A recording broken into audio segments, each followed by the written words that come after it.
Jesus, we remember your kindness. Even when we forget, you remind us how you left the 99 to find us. So it's really great to be here today on Keep the Conversation Going. And I'm really delighted to have a good friend called Ian King, who leads Restore Church in Loughton, Enfield, Woodford. Yeah, it's all over the M25. And coming soon to a town near you. Yeah, we're hoping he's going to do more church planting. But we're not here today to talk about church planting. But Ian, my mother-in-law loves to know something about people that come on Keep the Conversation Going. So I just wonder, could you give a little bit about yourself? Yeah, especially for Rob's mother-in-law. Yeah. So my name's Ian. As Rob said, I lead Restore Community Church in North East London, married to Christine. Got two grown-up kids now. One's nearly 23, one's 21. I grew up in the Midlands. My dad was from Cornwall. And I've been in London since 1986, so I've got a mishmash of accents and give you a twang of a whole range of things all meshed in together. Started off as an economist, worked for BP in their corporate planning before entered ministry in 1989, and have been around church leadership since then, which is now seeming like a very long time. Well, thanks for that, and I'm really hoping that really satisfies my mother-in-law when she watches this later on. But obviously, you've been in church leadership for quite a while. Yep. So, what are some of the challenges that you've faced on that journey? Oh, that's a big question, isn't it? I think life's tough for a lot of people, isn't it, Rob? And when you're in church leadership, you journey with a lot of people for long periods of time, and sometimes that's incredibly painful because of the situations that you have to deal with. So I can think about some really tough funerals, think about young people that we've prayed for that haven't been healed, and then you have to journey with the family through that. Some tough things in the local community. If you pastor your local community, you end up having the privilege of pastoring your local community in some of those tough things. And sometimes church leadership is amazing. Sometimes it's really tough when hard things happen in the life of the church. And sometimes you handle those pretty well. Sometimes afterwards you think we could have done that a lot better. But at the end of the day, it's your family, isn't it, that you're investing your life in. And family, when it goes well, is great, and when it doesn't, it's really tough. And if you're a heart person, which I think a follower of Jesus should be a heart person, because God looks at the heart, doesn't he, not the outward appearance. If you invest your heart in people and a community of people, there's going to be pain along the journey, because that's life. I think the other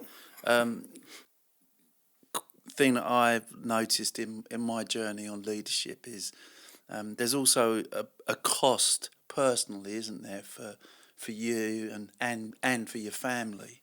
And I know today we're going to, a little bit later, we're going to talk about some of those challenges within our family when our children don't always make the decisions that we would possibly want them to make. And, I remember when my daughter, one of my youngest daughter, kind of went away from church after doing 2 years serving in a Christian gap year, just said, "Dad, I'm not tired of Jesus, but I'm tired of the church." That was hard for me personally. I guess I know you've had those challenges as well. So how do you handle those kind of tensions? I think for me, what actually was spoken to me the first Sunday I stepped into leadership was Roger Forster. I was part of Victor's Christian Fellowship, and he spoke about the crucifixion of Jesus, and he talked about how we're called to lay down our lives for Jesus, which we are, and that in leadership you will have to be willing to lay down your life time and time again. And I think for me, I can remember an older person in the congregation came up to me and said, "I don't know why you preached on that, because you'd never want to be in leadership when you listen to a sermon like that."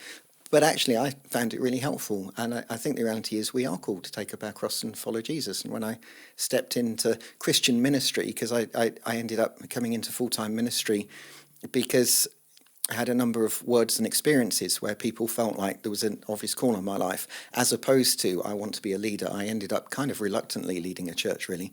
Much rather be out in the community doing evangelism, but sharing my faith.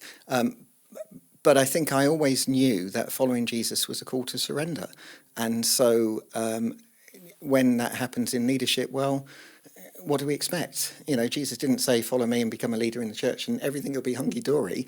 He said, follow me and you're going to be crucified. And Jesus was betrayed and misunderstood, misjudged, had the crowd turn on him in a moment. And I think we set people up for failure if we give them some sort of expectation that life's going to be easy. Life isn't necessarily going to be easy, and we're going to go through tough things. But the reality is God is with us in those, and Jesus has walked the road ahead of us. So whatever we face, we're able to get closer to Jesus through the experience of it. I think when I think about where I've grown the most in life, I think I've grown the most when I faced really tough hardship, because you have to navigate your way through it. But quite often you have to open up parts of yourself to God to find your way through it that maybe you never would have to otherwise. And then when you come to the other side of it, you think, actually, I learned a lot through that experience. And maybe God was able to free me from a lot of stuff, even though the experience was like I was being crucified or shredded. But you come out the other side and somehow you meet something. It's like Paul writes about glory coming out of suffering. And I think glory can come out of suffering if you put your suffering into Jesus and find his grace in the midst of it. Yeah, I remember many years ago, it was the time with crop tops, and I remember my eldest daughter was in the worship band, and she wore a crop top on a Sunday, and the worship leader at the time told her that she was not dressed appropriately for leading worship. And my daughter Becky come to me and she said, "Dad, what do you think?" I said, "You need to submit to the worship leader."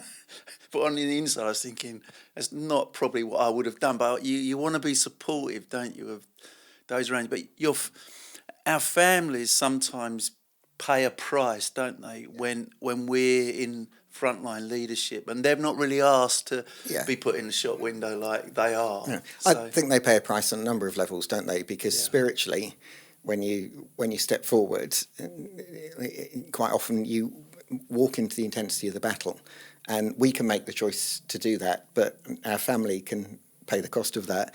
And I think also there is a lot of pressure that comes on church leaders' kids, whether you like it or not.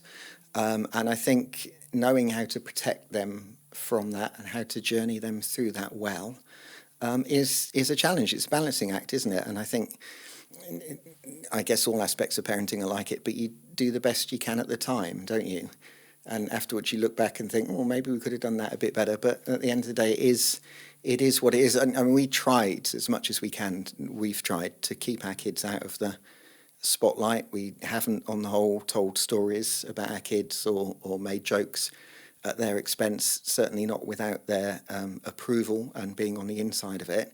And we've certainly tried to make sure that we didn't give them any special privileges, and we've never done we'll talk about everything going on in church around the dining room table. I remember my eldest a few years ago was talking about jobs that she might do going forward, and she said, "The thing is, there's no point being a church leader because that's easy, isn't it, Dad?" And I was like, let's just laugh at that. and I was like, maybe we've protected her a little bit too much from the reality of it. She might not say that anymore, though. I remember when my youngest daughter, she was sort of like 15, 16, and anytime we chatted was always a tension point, and finally the way I handled it, I got a season ticket for me and her to watch West Ham, and it kind of, I'm not saying it didn't alleviate some tension, because watching them causes tension, but we had a point of connection other than church where we were both on the same page. And as soon as she come back from Hong Kong recently to live with us for a short period, she said, "Dad, let's get a season ticket again." So obviously it meant something to her as well. And yeah, it is that tension, isn't it? Sometimes you come home from a church activity and you're in the room, but you're not. You'll play out.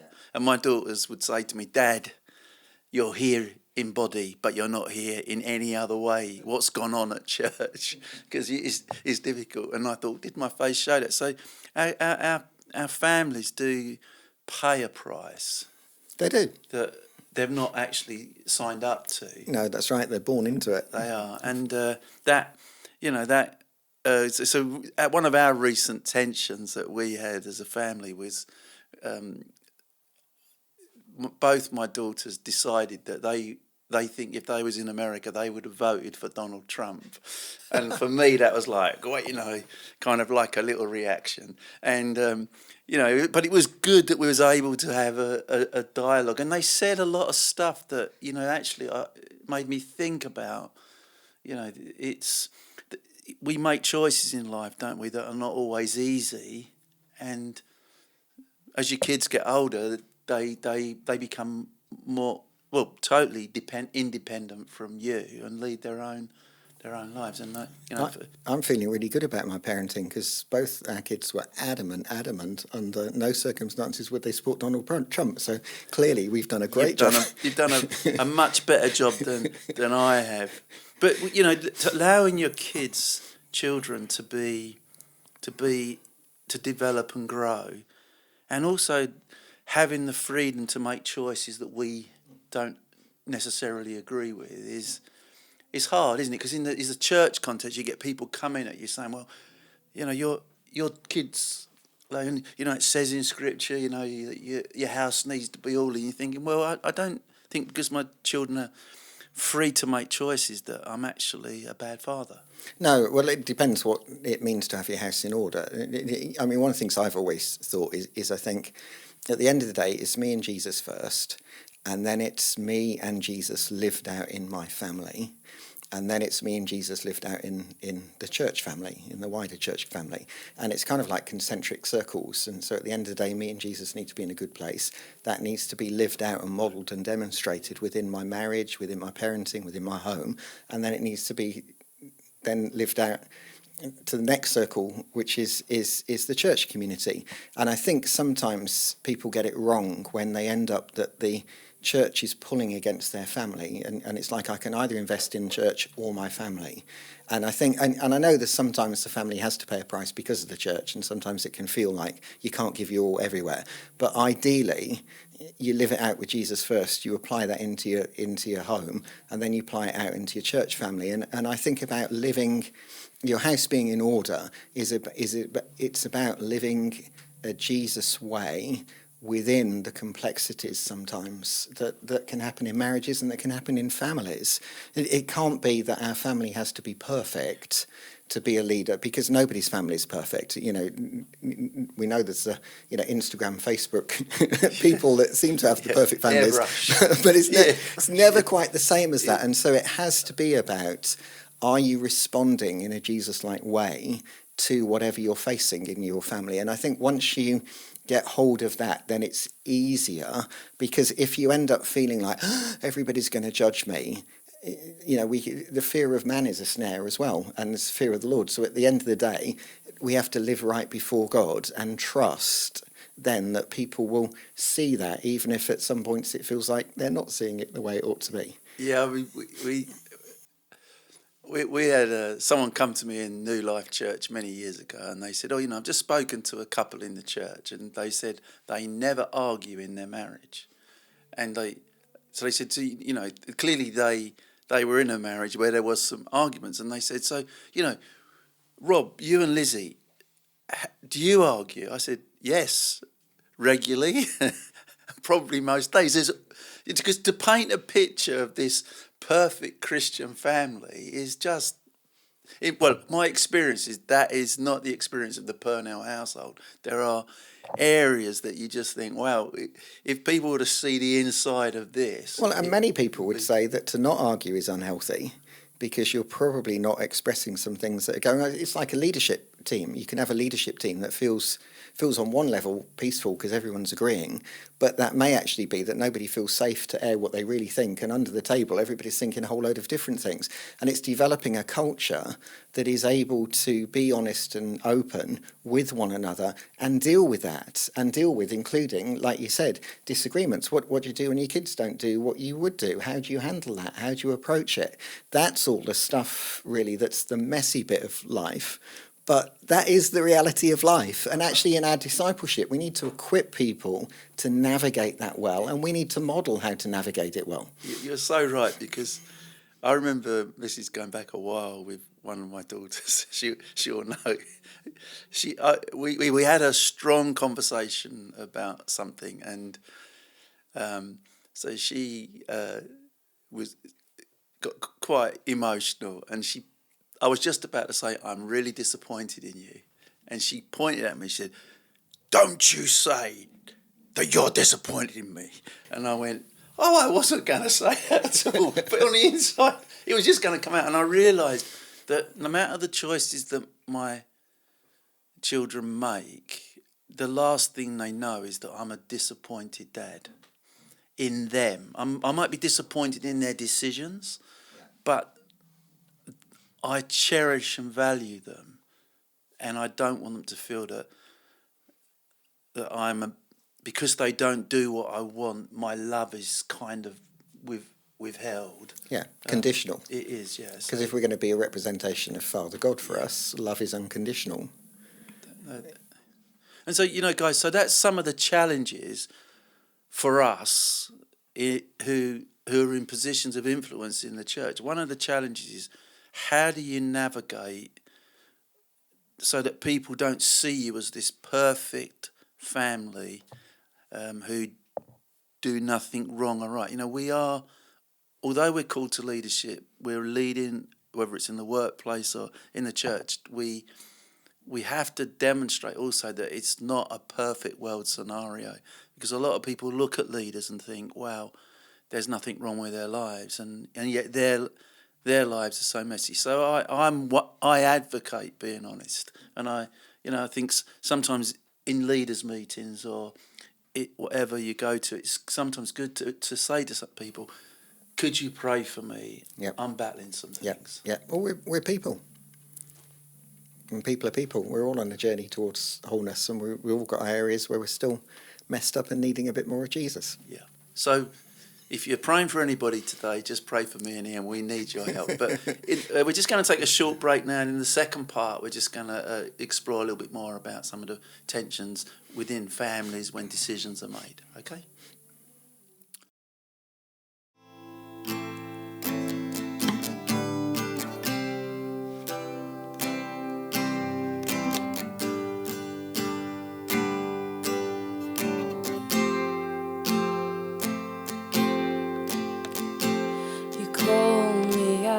Upon the waters, the great unknown, where feet may fail,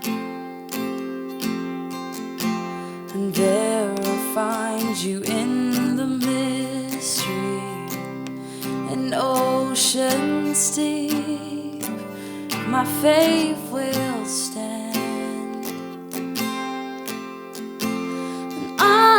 Call upon your name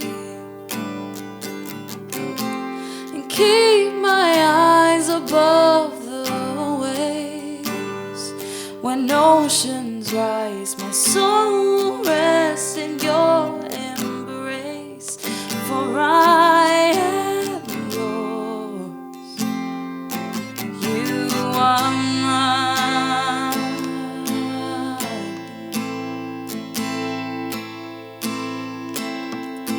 Your grace abounds in deepest waters. Your sovereign hand will be my guide. Where feet may fail and fear surrounds me, you've never failed, and you won't start now.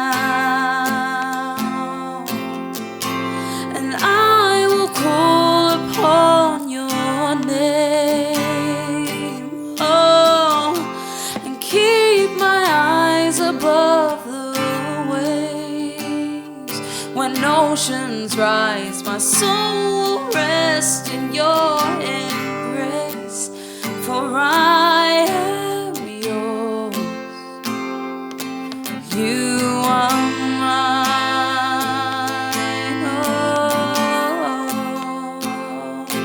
Oh,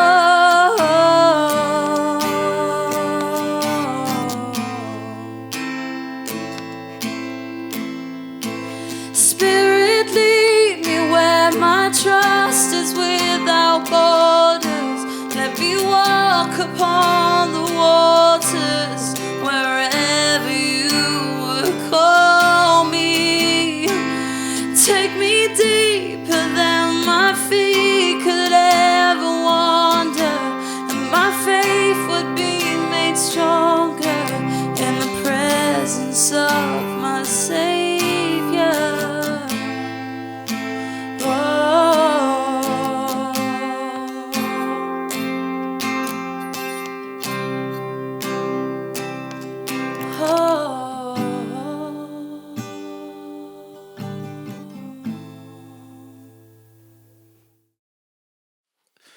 Okay, guys, I hope you enjoyed that song from Gracie Taylor. So we're now in the second part of this episode of Come and Keep the Conversation Going. If you like what you're hearing, it'd be really helpful if you just press the subscribe button if you're not a subscriber, or just press like. It really helps for some reason with the side that I have no clue about, but it really helps. And, again, it's just great to have Ian with us. So, Ian,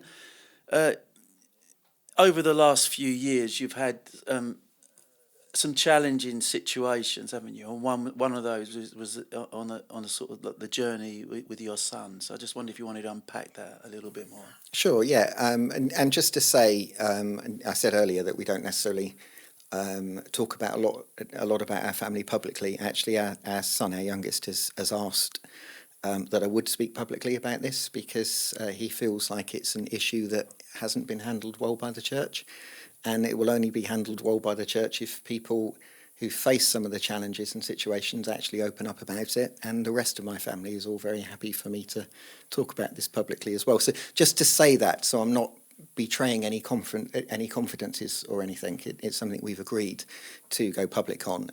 We faced a really difficult situation when our youngest was around 14.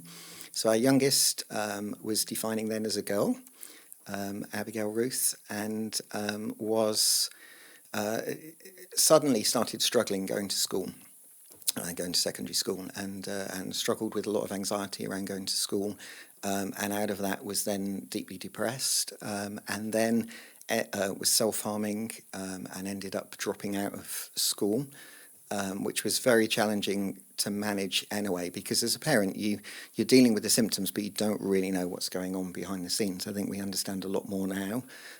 Through that journey, or on from that journey, ended up as being diagnosed with ASD and autism, and then pretty much was room bound or bed bound right the way through COVID, which was really difficult, and was suicidal through most of that.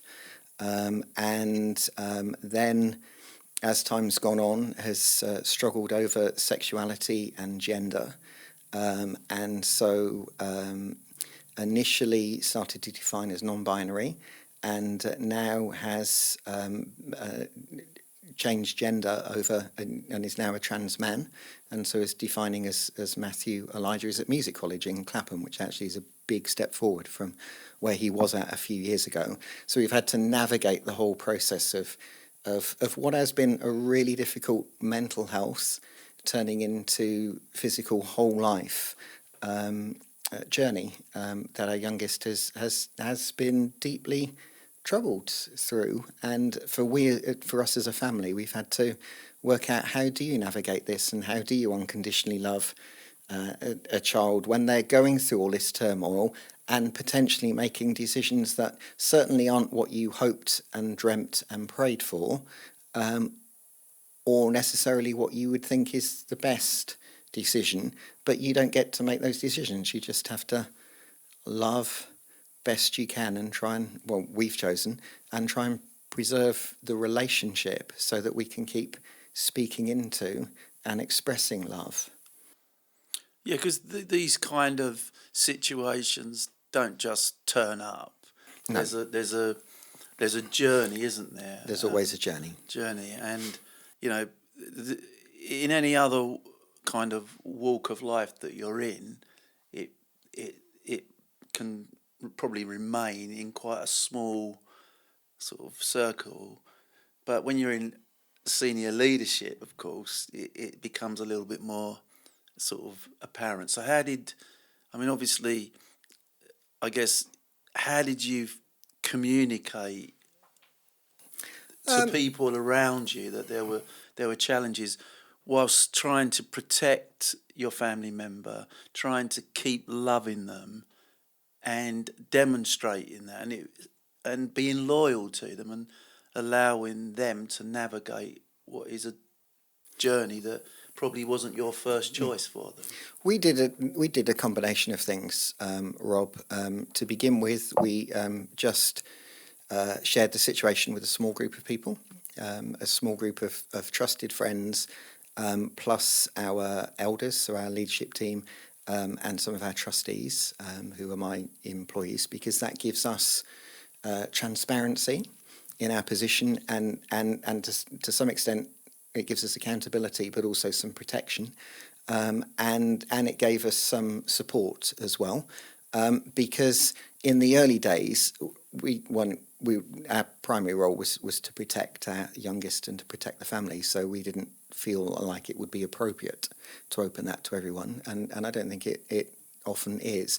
As time went on and some of the changes became more apparent, then people are going to see things on social media, people are going to find things out. So at some point you kind of have to make a choice to go more public on it. About 2.5 years ago, I reached a point that I was starting to crack under the pressure of all we'd done, because given we'd been through COVID, we had a couple of pastoral explosions in COVID that were nothing to do with the situation in our family, that were hard to navigate through.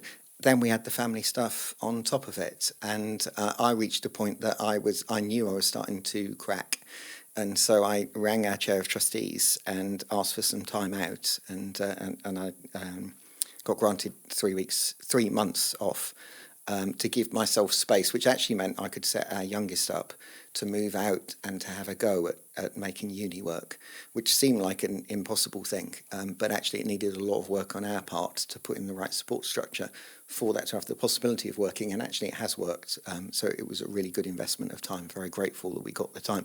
But once then it was at the point that I was needing to step out, we felt like the best thing to do now, this is now an opportunity to say to people, well, actually, this is what's been happening behind the scenes. And actually, as soon as we did that, people were fantastic. They just jumped into loving and supporting us. And when I stepped back in after 3 months, we kind of gave an update. So that's helped us to go out. I didn't stand up on Sunday notices and say, I'd just like to say, that my daughter's now become a son and has changed his name. We just thought we'd like to tell you. But I have been intentional about sharing that with people so it's not hidden. Yeah. So in the process, how is your relationship? Is it deepened, do you think? Yeah, our relationship right now is really good. It wasn't, not surprisingly, rocky for quite a while, because there were difficult things to deal with, and I think one of the things any parent will know, that quite often we're the safe space for our kids, but being the safe space for the kids means that normally we're the safe space for all the anger to come out and everything else. And I think our youngest had a lot of anger, a lot of questions, a lot of anger about God, really, in terms of where's God in all of this? Why am I feeling like this? Why is my life in this place? Why have I got these conditions? And how come other people don't have those? And a lot of that anger came out at us, and probably quite a lot of blame at us as well. But because we've tried to communicate, because we've said, well, we're going to love, our radical minimum is we're going to unconditionally love. And so we're not gonna reject. We're not gonna criticize all the time. We're going to check at critical points that our youngest knows what we think. But we're not going to keep on about it all the time. We're going to seek to preserve the relationship and to unconditionally love. And actually, the last year or so, and our relationship's never been bad, but the last year or so, it's really opened up really, really well. And I think the reality is our youngest has seen the experience of some of their friends' parents and has realised actually that there's been a lot of good that, by the grace of God, been invested in by us, and we're still there. And because of that, actually, we've got a really good, deep, open, transparent relationship. And for me, I think, our youngest is 21. And I think psychiatrists will tell you psychologists will tell you don't really know who you are till you're 25. And I kind of think the most important thing for us is to have a strong relationship and that we can keep speaking out and affirming value, worth, Father's love into these years, because that becomes foundational then for the identity ultimately we embrace and stand in. And so we've sought to preserve relationship and love, so that becomes the rock that everything else can be built upon. And with you and your wife, how did, because obviously you've expressed your kind, how did, because that it does put challenge, doesn't it, into relationships. So massively. How did you navigate the journey together? I think at points we've just been trying to survive it, Rob. And I mean, sometimes, like when our youngest was really struggling in lockdown, one of the only things that would calm her in those days down was to go for a drive, anytime, day or night. So we could go for a drive 3 or 4 times a day for an hour and a half in the car, sometimes in the middle of the night, sometimes then you'd get up and preach on a Sunday morning. A lot of the time we were just trying to survive, and that puts a lot of pressure on your relationship. What we've just tried to do is stay supporting one another within it, and I guess agree on the boundaries we're going to draw, and then just try and support one another to survive and to be a tag team. I don't know how you'd survive as a single. I'll tell you, every single parent, I applaud you. I have no idea how you do it, because I feel like if I was a single parent, I probably would kill the kid. But am I allowed to say that on a podcast? You can say whatever you want. Not be arrested. Yeah, I mean, the thing is that these are some of the challenges that we are now facing, isn't it? Because many years ago, I can remember, my dad saying, and he said it with great pride, that no one in our family has come out, either, lesbian or homosexual. And about 3 weeks later, my cousin came out, and for my dad, it was like, and I said, Dad, these are still, they're making choices that perhaps we don't like, but this isn't we've got to be careful how we express that. But my dad was of a generation where he was like, well, this is not acceptable, and you have to work it through, don't you? Well, whatever you might think about it, in our generation, all of this stuff is right out there, and people have been encouraged to ask some of those questions in a way they never would. And whether we think that's right or wrong, and whether that's wise or not, the reality is it is the culture our young people are growing up in. And I think we've got to deal with it. And I find it slightly amusing in an ironic way, but there's a massive debate over what we think about sexuality. But actually, as much as it is really important what the Bible says about sexuality, I'm not diminishing that at all. A bigger question, I think, or as big a question needs a lot of conversation around, is pastorally, how do we deal with these situations? So whether it's right or wrong, that's one thing. Let's park that. When you've got the situation going on in your church or in your family, pastorally, you're not grappling with whether this is right or wrong. It's like, how do I make the right decision with this? And our son has got a friend who's been going to HTB in central London and invites our son to go to church. Now, we're like, wow, that's amazing. And Matty's like, I'm going to go to church with my friend. I'm like, that's great. My immediate next thought is, please, God, let the church be non-judgmental, really welcoming, and help point him towards Jesus. Because as a parent in that situation, I want a really good, welcoming experience. And so I'm praying that for HDB, who I have to say did a fantastic job. And he went a couple of times. But by the same token, there's probably another parent that might be praying exactly the same thing when their trans son decides to come to my church, and actually have we created a culture that we're going to embrace and love that person, or because it's a public sin where there's other people that are fiddling their taxes or drinking a bit too much and we can't see it, we're letting them in and we're being all judgmental and upset about another person. Not that I feel passionately about that at all. I think the thing is, for me, that we seem to get very, very tied up on certain sins, and yet there's other things that go on, gossip, that never gets addressed. And I kind of just sort of always smile, because one of the biggest challenges in the body of Christ, in my view, is if I stood up on Sunday and said, right, so could you put your hand up if you looked at anything pornographic this week? No one would put their hand up, but probably lots of people have. And only in your church, not of course. So would I put my hand up if I was struggling with something?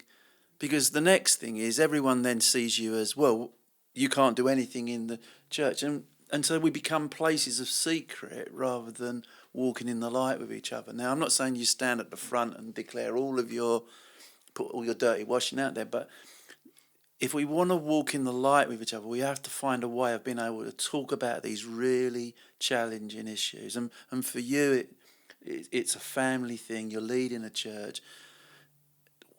How do you navigate what is not going to change within a couple of days? And I just want to say, so firstly, it's just been really good to try and grapple with how this works out for you, because this what's going on, and there's other things going on in our lives that we have got to try and bring out without writing people off.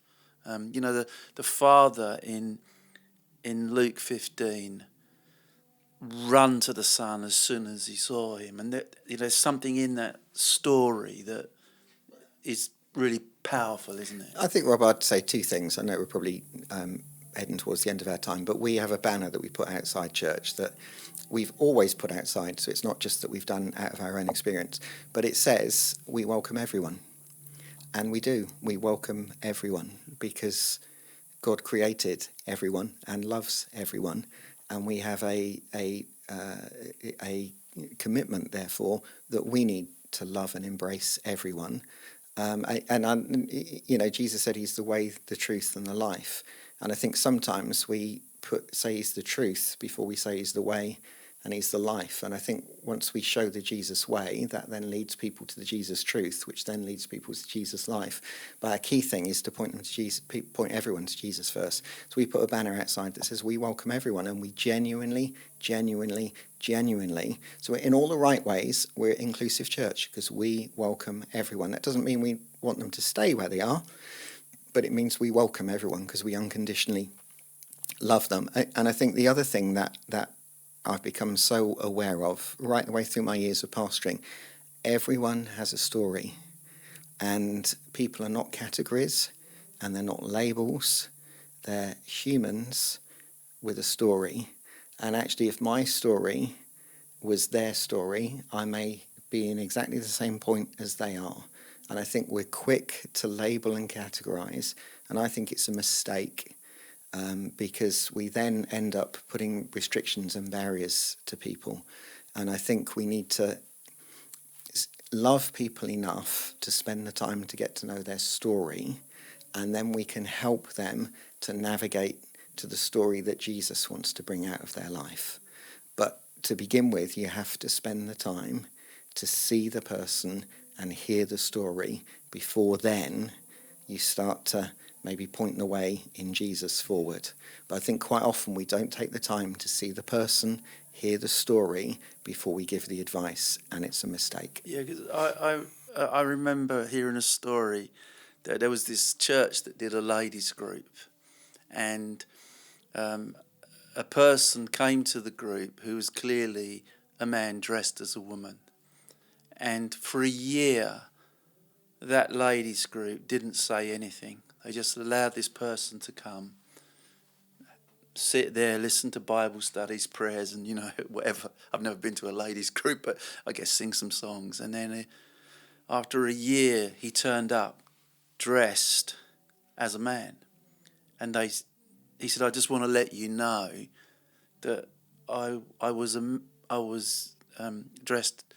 man dressed as a woman. I found that's how I wanted to live my life." And he said, "But a week ago I gave my life to Jesus because I found a place of acceptance, which then means now I can live as God created me." But that ladies group just needs to be really cheered. Yeah. Because it would have been really easy, wouldn't it? First visit, you're not welcome here. It is the love and acceptance. I don't guess any of these ladies would have said they condoned what the person was doing, but they just loved him to a point where he found the Lord. And, so guys, this is not, life's not easy. It's not like Disney where all things work out so perfectly. We are on a journey, and God is testing us in all of those places. How much are we going to keep loving? And so, Ian, I just want to say thank you for being vulnerable. It's just been a joy just to listen. I know there's a lot more that could be said, and maybe sometime it'd be great to expand this a bit more. But guys, we keep the conversation going. Wants to start to talk about these issues, bring them out into the light, and recognise that there might have been things said tonight that you don't agree with. That's okay, but we want to have these conversations. And so just remember, you're the head, not the tail, and God is going to do something good to you today. How you left the 99 to find us.